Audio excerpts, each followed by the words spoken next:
Dahil hindi manakaw ng China ang West Philippine Sea, kaya gumagawa to ng paraan para sakupin ang Philippine rice o Benham rice. Literal na sobrang nakakaalarma nito. Halos lahat kasi nakatutok sa West Philippine Sea, tapos sa Philippine rice pala posibleng may sumiklab na pananakop.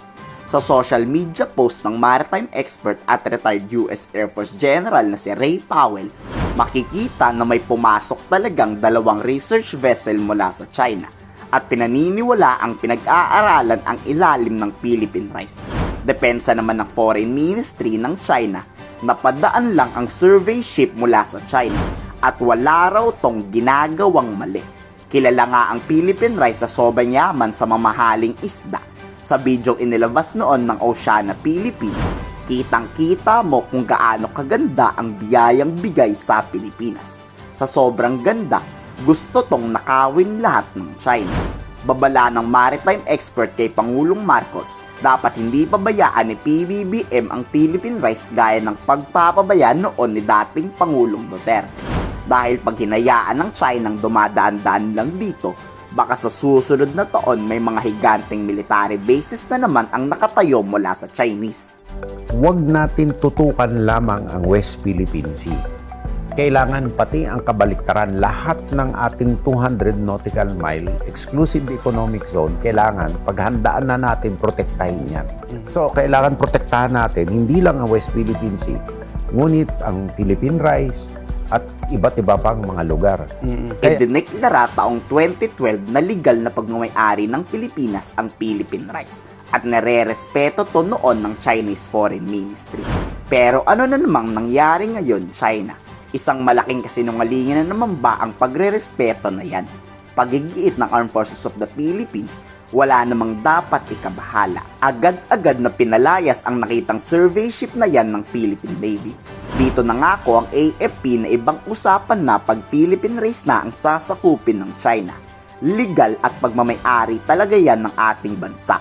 At ang lahat na illegal na pumapasok dito ay posibleng bombahin ng may pahintulot ng Pilipinas. At any one time, we are conducting patrols. So the Navy is always there at any one time. So hindi natitigil yun. When one vessel docks, another vessel comes in, or at any one time sabay din sila. So there's really nothing new with the patrols that we conduct. No significant activities or sightings were reported during the mission. This operation is a statement to the AFP's unwavering commitment to ensuring the security and sovereignty of our nation. Showcase the AFP's strategic and coordinated approach to safeguarding our maritime borders. Isa rin siguro to sa dahilan bakit gaganapin sa Batanes ang Balitan Exercises 2024 para hindi hayaang naglalabas-pasok ang mga Chinese sa ating mga karagatan. Kung dati nga higit 18,000 mga sundalo ang lalahok, ngayon posibleng umabot sa higit pang 25,000 militar ang magsasanay para sa gera. Follow-up din ma'am, yung Batanes ba pinag-iisipan na po? May confirmation na magiging site siya for the next Balikatan? Tinitingnan natin lahat ng possible sites, no? So of course, we're looking at all strategic sites within the Philippines, and Batanes is one strategic site also that we're looking into. But the plans are still in the finalization stages, so we cannot confirm as of this time kung ano talaga yung magiging pinaka-final. But of course, any possibility, iniikutan siya. Kung ganito lang sana dati ang aksyon ng gobyerno sa West Philippine Sea, edi sana walang Chinese doon ngayon.